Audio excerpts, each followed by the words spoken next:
Bonjour, très heureuse de vous retrouver dans votre émission internationale avec RFI et le journal Le Monde. Bienvenue à tous. Dans 48 heures, la France accueillera une cinquantaine de dirigeants et personnalités du monde entier pour un sommet climat. 2 ans après la COP21, l'accord de Paris sur le changement climatique.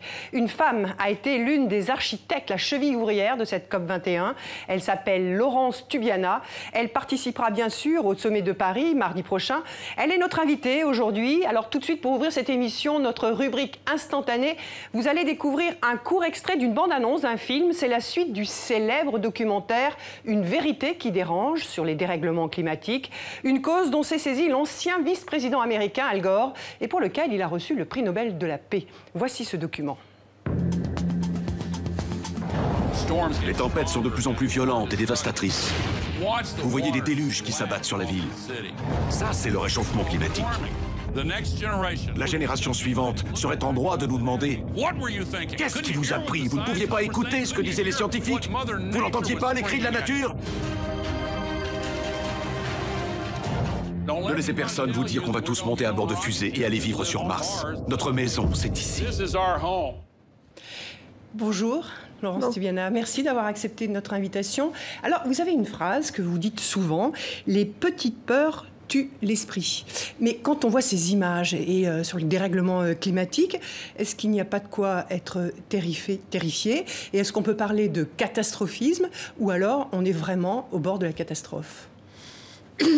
On peut avoir peur du changement climatique, absolument, parce que les menaces sont vraiment impressionnantes à la taille, à leur violence. En même temps, quand on a seulement peur, on n'agit pas nécessairement. Surtout que, et du coup, oui, la peur tue l'esprit parce qu'elle ne permet pas d'agir. Elle est un aiguillon pour se rendre compte, mobiliser ses forces. Mais si on ne sait pas où aller, on subit. Et c'est pour ça que j'insiste sur cette phrase. Bien. Mais vous, quand vous voyez ces images, qu'est-ce que vous ressentez? Je trouve que je suis frappée, c'est-à-dire je sens l'urgence. Et en même temps, je sais que seulement en parlant de l'urgence, ça ne va pas faire avancer les choses. Donc, mais c'est vrai que cet avenir qui est sombre, ces prédictions, enfin ces probabilités que nous dessinent les scientifiques sur le futur climatique nous paraissent sont angoissantes. Mais je pense qu'on est embarqué. Il y a une très belle phrase de Nelson Mandela qui dit « On est prisonnier de l'espoir. On ne peut rien faire d'autre de toute façon. Donc il faut y aller. » Donc voilà. Alors avant de poursuivre cet entretien, je vous propose ce focus sur votre parcours. Il est signé Sébastien Bory et Anthony Krzyk. Quelque part dans cette foule, une diplomate encore méconnue ne parvient plus à convaincre. Non, Laurence Tubiana, vous et la délégation française ne pourrez pas éviter l'échec de cette conférence climat de décembre 2009 à Copenhague. Votre plaidoyer, publié quelques jours avant dans la presse, reste donc lettre morte. Donc après cet échec de Copenhague, ça a été vraiment, je peux vous dire, la déprime. Déprimé, certes, mais pas démobilisé. Né en Algérie, vous êtes docteur en économie, conseillère en développement et en agriculture pour le gouvernement français. L'environnement s'impose naturellement à vous au début des années 2000 et c'est en basket que vous affrontez l'urgence climatique depuis 20 ans. Les inquiétudes, oui, bien sûr, parce que tout dépend, parce qu'on joue contre la montre. On est en retard. Ancienne militante d'extrême gauche, vous devenez l'une des ouvrières du succès de l'accord de Paris en décembre 2015. Il y a une grande confiance dans la présidence française, on le sent. Mais il y a aussi du plomb dans l'air. Quelques mois plus tard, Donald Trump retire l'Amérique de l'accord de Paris. Et à vous entendre, il s'agirait presque d'une bonne nouvelle. Donald Trump a réussi à faire du climat qui était depuis 2015, tout le monde était content, donc on allait appliquer une question technique, entre guillemets, industrielle, technologique, une question politique majeure. Rarement candidate à une élection, vous semblez faire de la politique autrement à la tête de la Fondation européenne pour le climat. Mais dans cette course pour la planète, il est peut-être trop tôt pour savoir si le souffle sera suffisant face aux climato-sceptiques. Laurence Tubiana, Sophie Malibaud de RFI et Christophe Ayat du journal Le Monde nous ont rejoints. Bonjour. Pouvez-vous nous dire qu'est-ce qui va vraiment se passer concrètement à ce sommet du 12 décembre, dans 48 heures à Paris? Il est consacré aux enjeux financiers du défi climatique. Vous, quelle est votre mission cette fois-ci et que peut-on en attendre très concrètement? Alors ce sommet, il faut le comprendre dans une séquence. Depuis Paris et les engagements que les pays ont présentés en décembre 2015 et l'accord que nous avons tous signé, on voit qu'il y a un décalage entre ce que les pays ont proposé comme plan climat d'ici 2030 et les objectifs globaux de l'accord de Paris qui demandent des actions beaucoup plus importantes, beaucoup plus radicales, très rapidement. Et donc, tout l'enjeu de la séquence politique qui s'ouvre aujourd'hui et qui se terminera en 2020, c'est de convaincre tous les pays, et avec eux les entreprises, les villes, les régions, que les propositions mises sur la table en 2015, eh bien on peut les revoir à la hausse, on peut faire mieux parce que beaucoup de choses sont arrivées. D'abord cet accord de Paris, puisque les propositions des pays ont été présentées juste avant qu'on sache ce à quoi les pays s'engageaient vraiment. Parce que les technologies ont évolué et que les prix des technologies, notamment des énergies renouvelables et beaucoup d'autres technologies autour, ont vraiment encore baissé. Et puis parce que tout le monde s'y met, donc c'est beaucoup plus facile. Mais vous, par exemple, qu'est-ce que vous allez faire concrètement à l'occasion de ce sommet?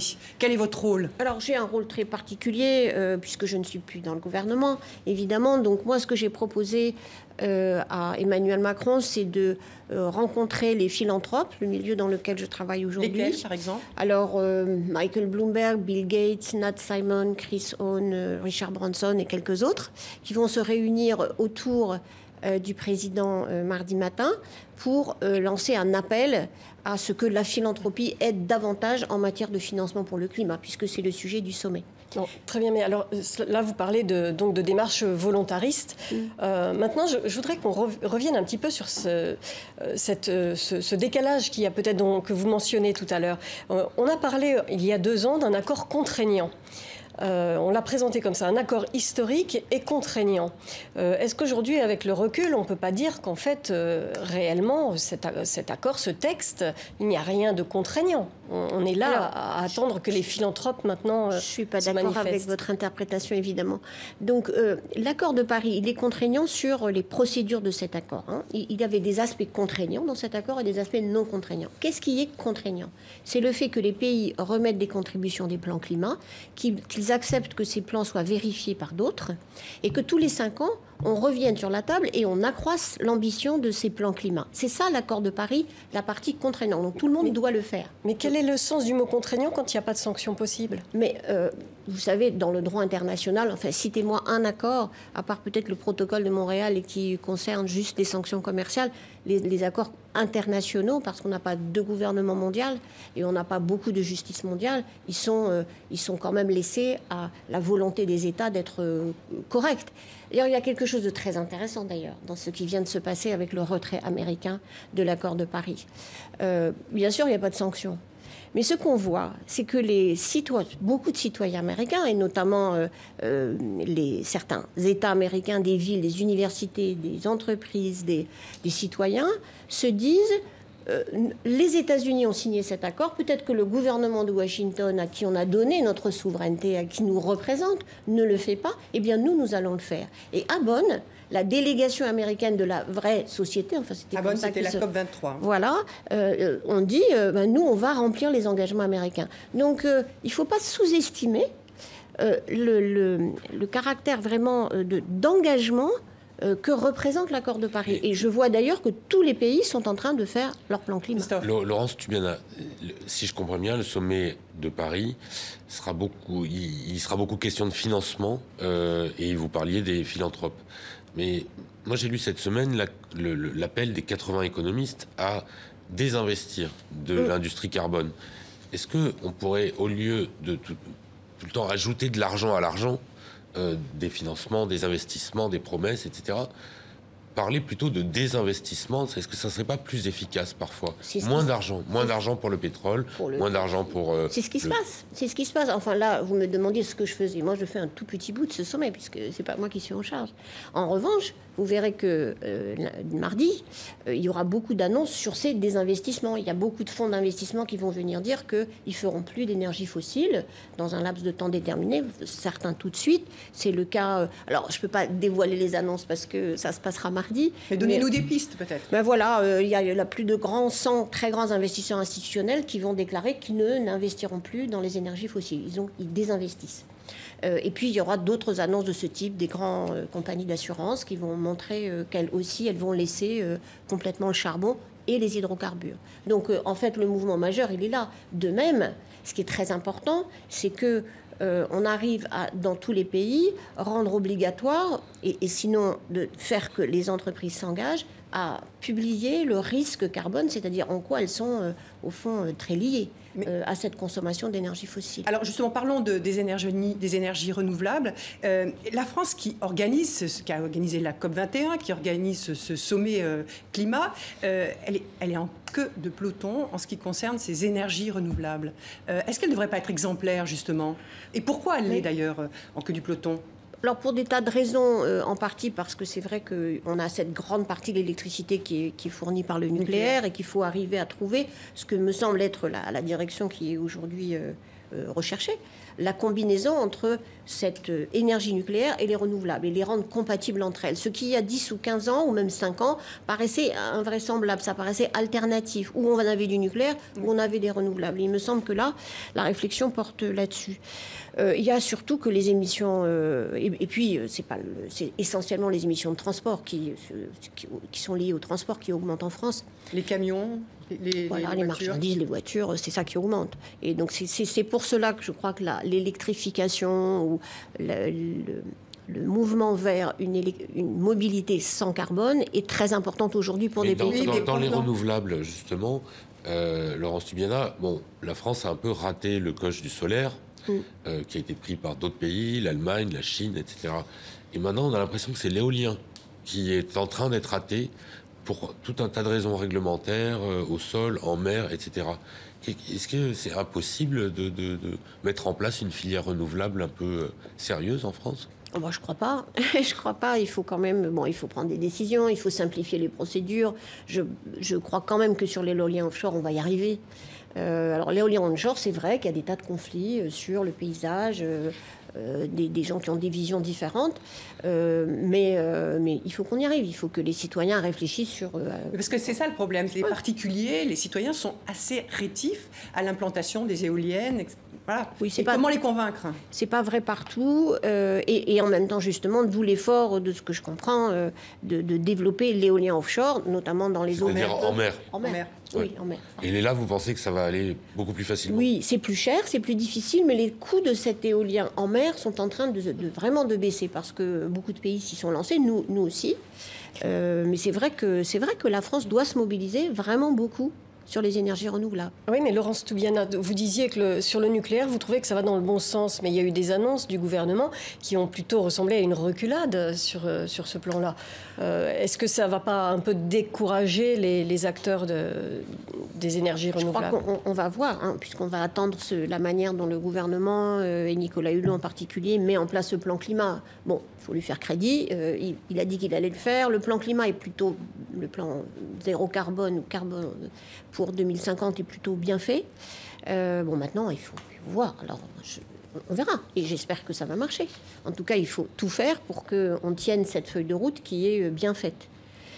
Mais on verra. Et justement, par rapport à cette reculade sur le nucléaire, est-ce qu'un parc nucléaire inchangé, alors que l'on parle de transition climatique, est-ce que ce n'est pas incohérent?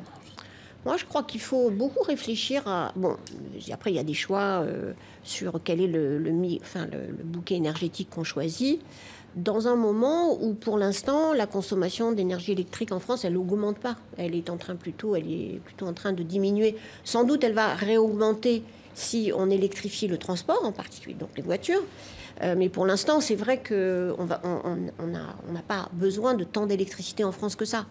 Donc, il y a vraiment un choix qui est industriel, qui est économique, pour savoir ce qu'on fait avec les grandes entreprises de production d'électricité, qui doit vraiment être réglé dans l'année qui vient, pour savoir quels sont les choix, comment on fait, pour que, justement, il y ait la place pour le renouvelable et qu'en même temps, on gère le renouvellement des centrales, si on veut les améliorer, enfin les remettre dans les bonnes normes de sécurité, et puis surtout qu'on diminue cette dépendance au nucléaire qui est vraiment raisonnable. Il n'y a aucune raison qu'on soit dépendant d'une seule source d'électricité. Donc j'espère qu'on va avoir de bonnes nouvelles de ce point de vue. Vous étiez très favorable à des initiatives européennes. Hein. Vous dites que c'est l'Europe qui doit prendre un rôle de leadership dans cette question sur le dérèglement climatique et pour contenir justement l'effet de serre, etc., les températures.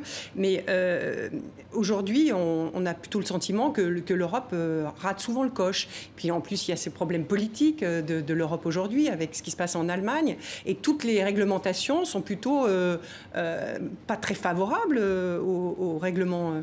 Oui, non. Si on regarde les réglementations qui ont été prises, notamment sur les centrales à charbon, il y a 4 mois, on voit que la sévérisation des émissions sur les centrales à charbon qui ont été prises par l'Europe et approuvées par tous les Européens oblige, par exemple, dans beaucoup de pays, notamment la Pologne et d'autres qui sont encore très dépendants du charbon, de fermer beaucoup de vieilles centrales.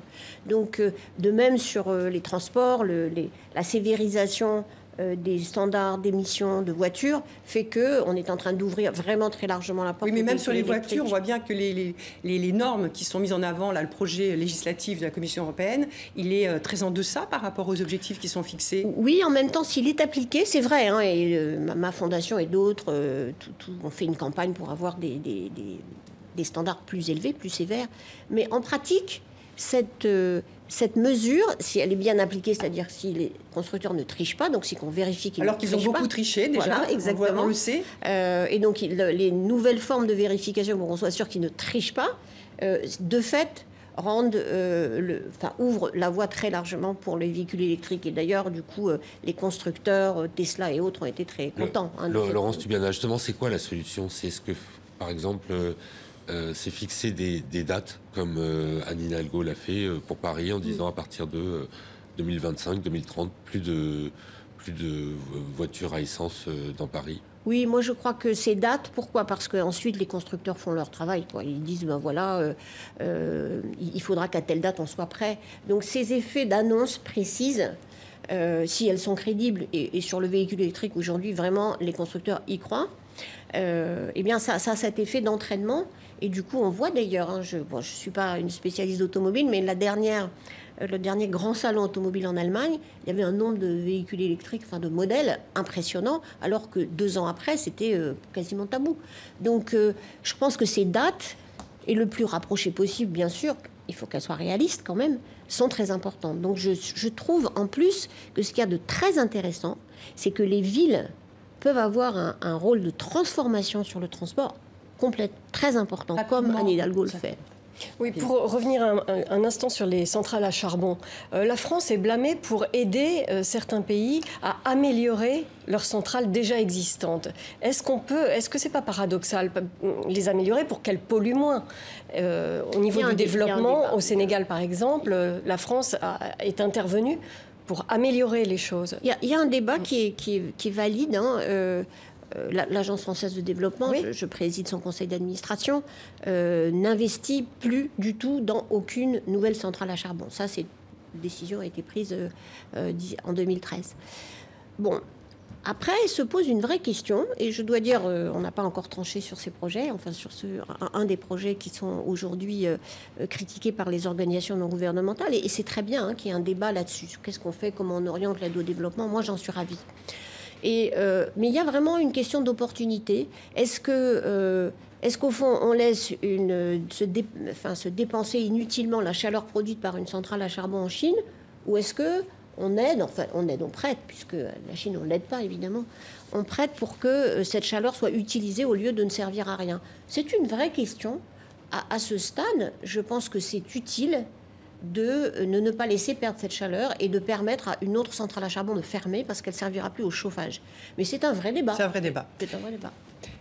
Laurent Stubiana, nous allons nous interrompre quelques instants. On se retrouve tout de suite. Restez avec nous.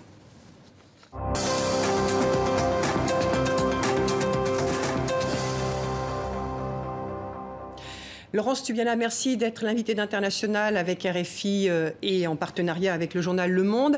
Alors, en juin dernier, le président Donald Trump a annoncé le retrait des États-Unis de l'accord de Paris. Il n'a jamais caché son climato-sceptisme. On écoute ce qu'il disait avant même d'être élu sur la question du réchauffement climatique.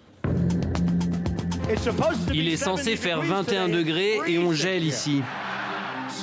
On parle de réchauffement climatique. Où ça ? On en a besoin, on gèle. Et un autre petit document, les climato-sceptiques comme Donald Trump ne manquent pas aux États-Unis. On va voir avec ce petit document sur ce qu'on appelle les rolling calls. Nous sommes partis à la rencontre de ces anti-écolos. Dans le Michigan, Chuck, 34 ans, est l'un d'eux.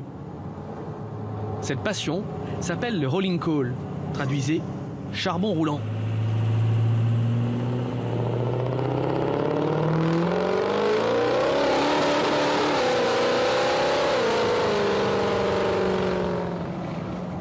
Ça, c'est de la puissance. Qu'est-ce que ça vous fait? C'est génial. Ça envoie. Qu'est-ce que vous ressentez quand vous voyez toute cette fumée noire dans le rétroviseur? C'est juste un symbole de puissance. Vous ne vous sentez pas coupable de brûler tout ce diesel? Non. Pas du tout. Et quand vous voyez toutes ces images sur le réchauffement climatique à la télé, vous en pensez quoi? C'est triste. Mais pour moi, c'est un coup des écologistes. Et je ne sais pas à quel point ce qu'ils disent est vrai. Parce que tout ce que les médias essayent de nous faire gober, je pense que c'est 90% de conneries. Laurent Stubiana, cette Amérique-là, c'est celle qui a élu Donald Trump, elle est climato-sceptique. Il faut compter avec elle. Comment changer leur comportement et comment les convaincre que les médias ne mentent pas, que les politiques ne racontent pas n'importe quoi? Il y aurait une façon assez simple pour ce monsieur. On met ses enfants dans la cabine et on mesure la pollution de l'air qu'il respire. Je pense que ça lui donnera déjà une idée de ce qu'il est en train de faire. C'était quelque chose qu'on aurait généralisé d'ailleurs, parce qu'on a toujours l'impression que les voitures polluent dehors, dans la rue, c'est vrai, piétons, etc. Mais dans la voiture, c'est pas mieux.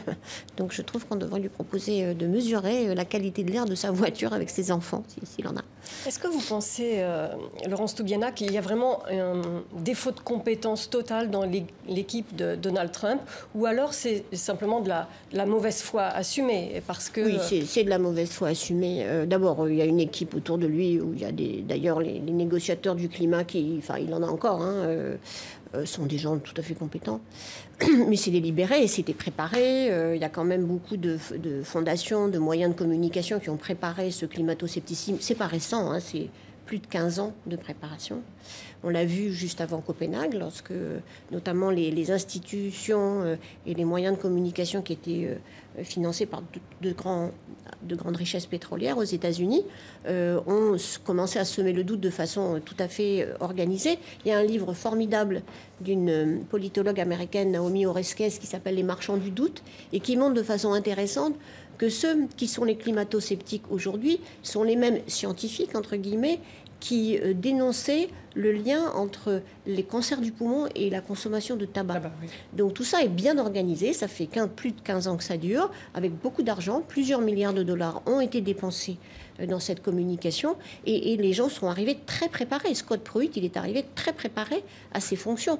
Donc je ne sais pas ce que pense le président Trump, mais l'équipe autour de lui savait pourquoi elle venait là, pour faire des choses très précises et à toute vitesse. Parce qu'on parle beaucoup du climat, mais il y a toutes les législations environnementales qui sont détruites une par une aujourd'hui aux États-Unis, avec des conséquences tout à fait dramatiques. Oui, Laurent Stubiana, justement, est-ce que vous pourriez parler un peu des conséquences? C'est-à-dire, est-ce qu'on voit depuis l'arrivée de Trump une élévation du niveau de production de CO2 due au fait que, je ne sais pas, on donne des permis de forer en Alaska, qu'on permet de forer dans des parcs naturels, etc.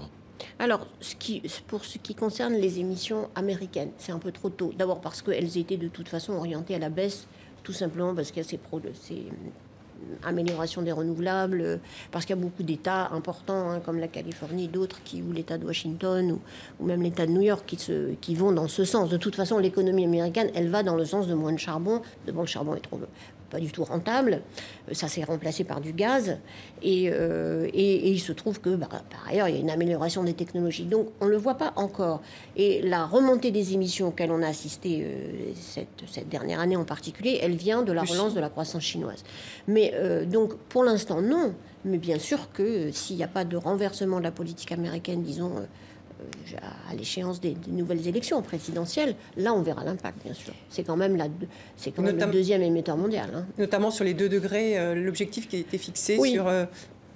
Ben oui, parce qu'on est une course contre la montre. Il faut qu'on arrive, pour en tout cas les pays développés, à avoir cette neutralité carbone, dont on va essayer de lancer une coalition pour cette neutralité carbone à Paris le 12 décembre.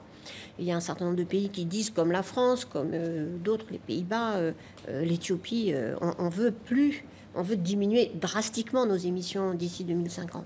Et c'est vrai qu'il y a cette question de course contre la montre, c'est ça qui est angoissant.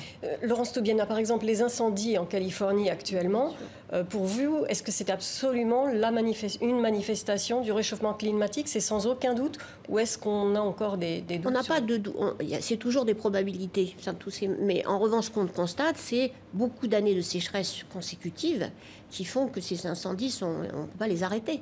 Donc, en tout cas, pour la Californie, c'est clair. L'État, leur analyse des risques climatiques ont montré que ces incendies en font partie, puisque aujourd'hui, leurs réserves d'eau des glaciers ont beaucoup diminué. Donc oui, on ne peut pas nier ça. Et maintenant, plus, c'est 2 mois près, 1 mois près, je crois. J'en reviens aux 2 degrés. Vous disiez, ça va être difficile à atteindre. C'est déjà trop tard. C'est difficile. Alors, il y a beaucoup de débats. Hein. Il y a eu un texte publié par des scientifiques. Voilà, pour dire c'est trop tard. D'autres qui disent non, en fait, il y a des fenêtres d'opportunité. Et bon, d'une certaine manière, là, pour l'instant, on n'en sait rien. Il y a encore des possibilités, mais elles sont petites. Et il faut des actions très importantes et très rapides. D'où l'intérêt d'essayer, dans ces 2 prochaines années, de changer quand même, d'accélérer vraiment, non seulement la prise de conscience, mais les actions. Et puis, c'est ce que je disais au début, de toute façon, on est embarqué. Et puis, c'est pas pareil. 2, 2,5, 3, c'est pas pareil. Donc, de toute façon, il faut faire le maximum et pas se fixer sur on va y arriver ou pas, parce que de toute façon, bon, le destin sera ce qu'il est et notre performance sera ce qu'elle est. Mais il ne faut pas attendre 1 minute pour agir très rapidement. Mais alors, très concrètement, le désengagement américain, c'est aussi de l'argent en moins, notamment à destination des pays en voie de développement, qu'il y a des engagements pour les aider. Hein. Qu'est-ce qui va se passer par rapport à ça?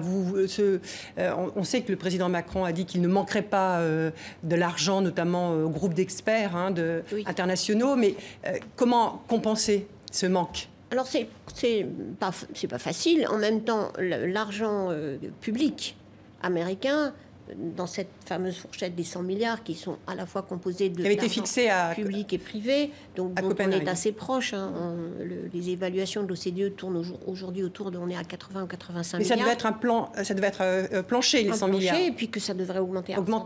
Ensuite augmenter ensuite. Mais au fond, le problème n'est pas véritablement là, parce que ces 100 milliards, par rapport aux plusieurs dizaines de trillions d'investissements qu'il faut faire dans le monde entier sur l'énergie, sur les transports, sur l'agriculture et la conservation de la forêt, ces 100 milliards, de toute façon, c'est plutôt un chiffre politique et symbolique. 100 milliards de dollars par an. Hein. Par an, c'était un chiffre symbolique, politique, pour montrer que les pays développés reconnaissaient une dette, au fond, vis-à-vis des pays en développement. Donc l'essentiel, c'est que de l'argent que tous les pays en développement, notamment, et tous les acteurs économiques aient accès à des conditions de financement possibles, non pas trop chères, pour pouvoir investir dans cette croissance verte, dans ces énergies renouvelables, dans ce transport propre, qui de toute façon est bénéfique. Mais donc, à la fois, c'est politiquement désastreux, ce retrait américain. C'est incroyable qu'un pays se retire d'un engagement aussi important. Et en même temps, financièrement, c'est pas le problème majeur. Vous craignez l'effet contagion? Est-ce que ça pourrait démobiliser certains autres États qui se disent ben, voilà, les États-Unis ne se sentent pas liés par cet accord, ben, après tout, nous non plus?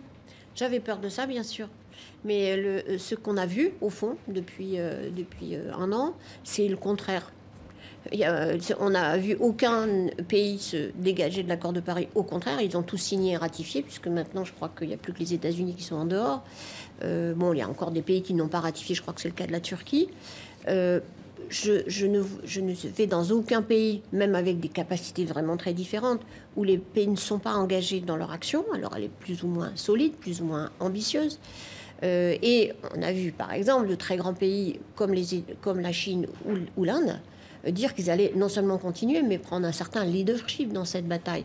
Donc, à tout le moins, l'accord de Paris, il est résilient. Et il est d'autant plus résilient, et c'était conçu comme ça. C'est pas seulement les gouvernements qui s'engagent. C'est les villes et les régions, c'est quand même des pouvoirs, et qui peuvent faire beaucoup, comme je le disais tout à l'heure sur le transport, mais c'est vrai aussi sur les sources d'énergie, l'efficacité énergétique, et voire l'alimentation bientôt. Et en même temps, les entreprises qui se disent de toute façon, on va y aller parce que c'est ça le futur économique. Alors justement, cet engagement de... Là-dedans, vous considérez que la Chine est un pays riche ou un pays en développement? Bien. On écoute Xi Jinping, il dit qu'il sera, d'ici 2025 ou 2030, la première puissance mondiale. Donc, bon, voilà. Donc on peut lui demander de l'argent. Donc on peut lui demander, et il en met. Et l'argent, et la Chine en met. Bien sûr qu'on peut lui demander. Mais vous souhaitez un leadership de la Chine sur cette question? Moi, je pense que je suis pour les leaderships partagés, personnellement. Et je pense que les Européens doivent effectivement engager une vraie discussion politique avec la Chine sur ce qu'on fait sur le climat. Je n'arrête pas d'appeler à ça et j'espère que je serai entendue. Alors, juste pour revenir sur les initiatives privées, là, vous nous l'avez dit, mardi matin, vous allez introduire des philanthropes, notamment Michael Bloomberg auprès du président Macron. Mais vous pensez que ces initiatives privées peuvent contrebalancer quand il n'y a pas de volonté au plus haut sommet de l'État ? S'il n'y a pas de volonté, au sommet de l'État, non, bien sûr. Bon, encore une fois, les États-Unis, c'est une période particulière. D'une certaine manière, on a construit tout l'accord de Paris pour supporter ces chocs politiques. Bon, il y en a un, et j'espère qu'il sera pas de longue durée, que les États-Unis vont revenir. On fait tout dans la négociation, d'ailleurs, de la poursuite des détails qu'on finalise pour l'accord de Paris pour laisser la porte ouverte aux États-Unis. Donc, on attend qu'ils reviennent, au fond. Un pays comme ça ne peut pas bloquer l'avancée de décisions prises par les autres signataires. Non. Parce que, en fait, lorsqu'il a envoyé sa délégation à Bonn, en novembre dernier, Donald Trump disait que c'était pour surveiller que les intérêts américains ne soient pas menacés. Bah oui, de ce point de vue, c'est pas faux. L'accord de Paris, c'est un équilibre entre beaucoup d'intérêts, et un équilibre très, très, très délicat. Les négociateurs américains ont veillé à ce que cet équilibre soit maintenu. Et c'est honnête, c'est vrai, c'est bien. Et c'est vrai. Donc, mais ils n'ont pas bloqué les décisions. Et ils vont pas les bloquer l'année prochaine. Alors, loin des accords de l'accord de Paris, mais une question que vous maîtrisez, puisque vous êtes issu de l'agriculture, vos premiers postes, vous avez une vraie connaissance dans ce domaine, et vous parlez aussi de leadership partagé avec l'Europe, mais quand on voit, par exemple, ça n'a rien à voir avec le dérèglement climatique, mais la question du glyphosate, c'est une grosse question d'actualité. La Commission européenne a revoté pour 5 ans l'utilisation de cet herbicide controversé. On n'y comprend plus rien sur cette affaire du glyphosate. Bon, je pense que quand même, on reconnaît que ces substances sont dangereuses. On n'a pas forcément... Cancérogène et un perturbateur endocrinien. Que donc il faut quand même, on essaye de s'en débarrasser. Donc moi, ce qui me choque en ce moment dans la discussion, c'est pas tellement que... il vaut mieux, et d'ailleurs, je trouve que l'attitude de la France là-dessus est bonne. Alors qu'il y a une attitude 2 à 3 ans, interdire à 3 ans. Mais surtout, on arrête après. Voilà. C'est ça qui est important. Pour l'instant, la discussion avec européenne... des alternatives, mais encore faut-il les trouver. Mais si on les cherche, on va les trouver. Vous savez, dans beaucoup de technologies, si on ne cherche pas, on ne trouve pas. Encore une fois, le solaire ou l'éolien, il y a 20 ans, c'était trop cher ou impossible. Maintenant, ça devient l'énergie la moins chère du monde. C'est pareil pour l'agriculture. On s'est engagé dans une voie qui utilise beaucoup d'intrants chimiques pour produire. On peut faire autrement. Et or, quand on regarde les pourcentages de financement de recherche sur les alternatives, ils sont encore faibles. Donc c'est ça qu'il faut développer rapidement maintenant. Or ça, c'est vraiment une des solutions de lutte contre le changement climatique. Tous ces intrants sont des facteurs de réchauffement. Et donc il faut changer de modèle agricole. Et en plus, ça ne réussit pas si bien que ça aux agriculteurs. Justement, on diminue les subventions à l'agriculture bio et en même temps, on demande à faire une agriculture moins agressive. Non, il faut être cohérent. Il faut être cohérent. Et moi, je vais surveiller de près, d'ailleurs, comme beaucoup de mes collègues dans les universités, les think tanks ou les fondations, que la réforme de la nouvelle phase de politique agricole commune qui va se négocier, est en train de se négocier, soit cohérente par rapport à ça. Mais là, je ne parle pas au niveau européen, je parle au niveau français. Au niveau français, on dit plus de glyphosate, mais on n'aide plus le bio. Donc... Moi, je pense qu'il faut vraiment... on voit que... En plus, c'est pas très cohérent de ce point de vue, parce qu'il nous faut... Enfin, on importe aujourd'hui beaucoup de produits biologiques en France. Les agriculteurs bio sont ceux qui s'en sortent le mieux. Quand on regarde leurs revenus. Donc il faut aller dans cette direction. Bon, après, je ne suis pas ministre de l'Agriculture. Donc. Pour revenir sur le changement climatique et rester sur la question de l'aménagement des sols, il y a la question de la déforestation. On sait que les forêts sont un puits de carbone, enfin elles emmagasinent du carbone, et donc c'est un merveilleux moyen de lutter contre le réchauffement climatique. Alors pourquoi on assiste toujours à une poursuite de la déforestation?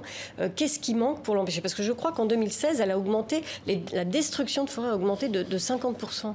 Oui, on avait eu une grande amélioration, notamment avec les dernières années du gouvernement de Dilma Rousseff, parce que le gros enjeu, il est quand même au Brésil, pas seulement, il y a aussi le bassin du Congo, les deux grands bassins forestiers qui restent.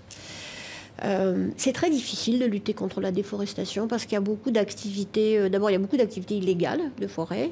Alors, c'est pas seulement de la forêt, c'est les mines d'or. Enfin, c'est beaucoup de. C'est aussi l'élevage et on en voit souvent des gens déforester, des petits agriculteurs qui s'installent ou des gens sans terre, et puis après ensuite on installe des grandes entreprises de production de viande. Donc, mais c'est très difficile et il faut un État très organisé, il faut des moyens de surveillance. Il n'y a pas de miracle. Le contrôle de la forêt, c'est d'abord de donner des incitations à ceux qui sont là pour qu'ils puissent vivre sans détruire la forêt. Et ensuite, c'est la surveillance.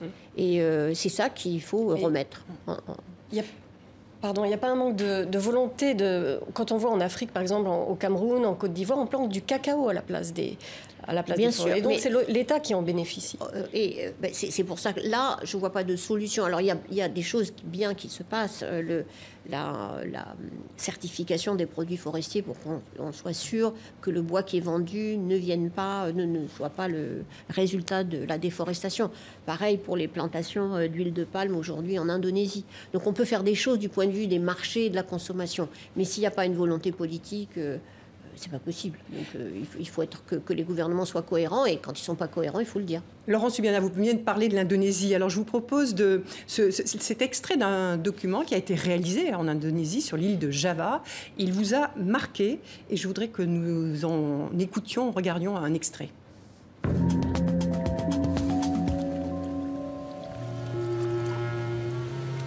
Aujourd'hui encore, nous avons du mal à réaliser ce que nous avons vu ce jour-là. Assis dans cette barque, en compagnie de Maman le pêcheur, nous avons flotté des heures sur ce tapis d'ordures. Avec la chaleur et l'humidité, l'odeur est pestilentielle. Il y a quelques mois, Maman a entrepris une reconversion impensable.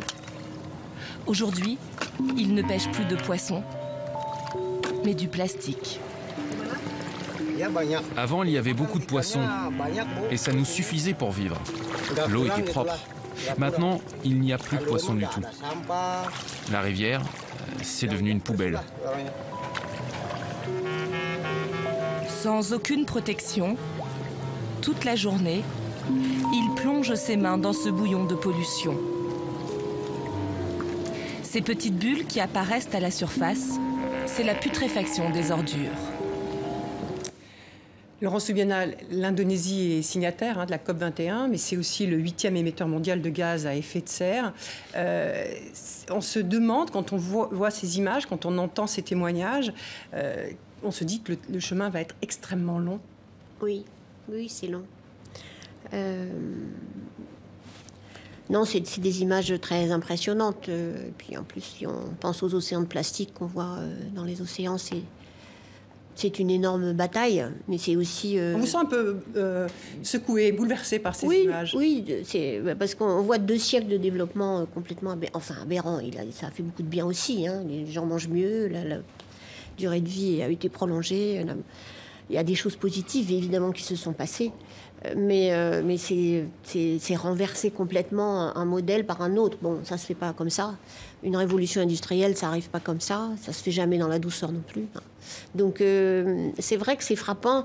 Et bon, je suis partagée. Bien sûr, comme tout le monde, quand on regarde ces questions d'environnement, on est à la fois anxieux, presque découragé, et en même temps, justement pas. Mais c'est frappant, oui. Et quand on accumule les images de pollution des rivières en Chine, là, dans beaucoup d'endroits du monde, et quand on voit même quand on va dans les Andes et qu'on voit la pollution même très haut, voilà. Laurence Tubiana, il y a un continent qui en ce moment fait l'objet de beaucoup d'intérêts, de l'exploration pétrolière, des bases militaires, du transport maritime, etc. C'est l'Arctique. Est-ce qu'il faudrait est-ce qu'il faut sanctuariser l'Arctique, proposer une sorte de traité où on n'y touche plus, comme d'ailleurs c'est le cas dans certaines îles au large de la Norvège, et comme c'est le cas de l'Antarctique, mais l'Arctique, on sent bien que ça va devenir une voie de passage commerciale et que les dernières réserves de pétrole, elles sont là.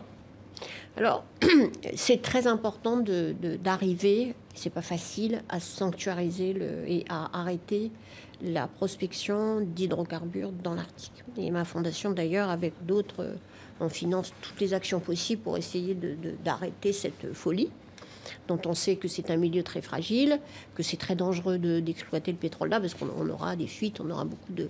Et je vois qu'il y a quand même certaines compagnies pétrolières qui commencent à hésiter, ou qui n'y vont plus, mais il faut faire pression sur les gouvernements. Il n'y a pas d'autres moyens, c'est pas facile, parce que pour l'instant, aucun ne veut renoncer. Mais je vois qu'en Norvège, il y a un vrai débat qui s'est ouvert.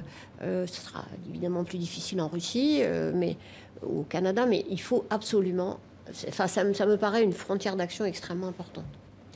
Je voudrais savoir comment est-ce que vous percevez la capacité des individus à s'affronter aux grands industriels, aux grandes compagnies.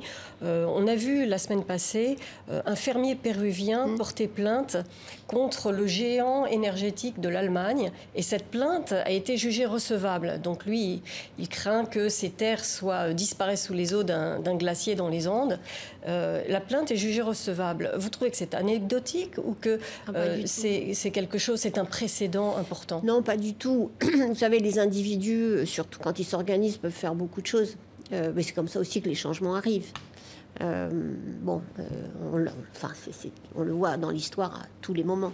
Et donc, cette question de la judiciarisation, le recours à la justice pour faire avancer des sujets de dommages environnementaux et faire réfléchir et les entreprises et les gouvernements sur ce qu'ils font, je pense que c'est une grande voie. C'est pas la seule, il y en a beaucoup. Il y a l'information, il y a les travaux des scientifiques, il y a les campagnes des organisations non gouvernementales ou des citoyens sur la qualité de l'air. J'y revenais en Chine ou en Inde. Et il y a ça, de dire au gouvernement ou aux entreprises, vous êtes responsables et vous ne pouvez pas échapper à cette responsabilité. Aujourd'hui, je ne sais plus, je ne sais plus combien il y a de cas, mais il y a énormément, sans doute, plus d'une cinquantaine, enfin entre 50 et 100 cas aujourd'hui dans le monde de citoyens qui attaquent ou des entreprises ou des gouvernements. Avec l'aide d'organisations non gouvernementales. Oui, d'associations de juristes qui les aident pour faire les dossiers. Il y a une petite jeune fille du nord de l'Inde qui a déposé une plainte auprès du tribunal vert, qui dépend du tribunal de l'environnement, qui dépend de la Cour suprême indienne, pour montrer que le gouvernement ne répondait pas. Et ce cas a été accepté. Et puis, il y a aussi les actionnaires dans les entreprises. Les actionnaires d'Exxon ont réussi à faire voter des motions pour dire des résolutions pour montrer que Exxon est responsable de la contribution au changement climatique, parce qu'ils savaient ils avaient toutes les données scientifiques et qui étaient disponibles dans l'entreprise, ils ont plutôt essayé de mentir. Donc je crois beaucoup à cela. C'est d'ailleurs pour ça que j'ai rejoint les fondations. Alors c'est sur cette note optimiste que nous allons nous séparer. Nous arrivons à la fin de cet entretien. Merci beaucoup Laurence Tubiana d'avoir accepté notre invitation et d'avoir répondu à nos questions. Merci Sophie, merci Christophe. Merci à vous tous pour votre fidélité. À la semaine prochaine.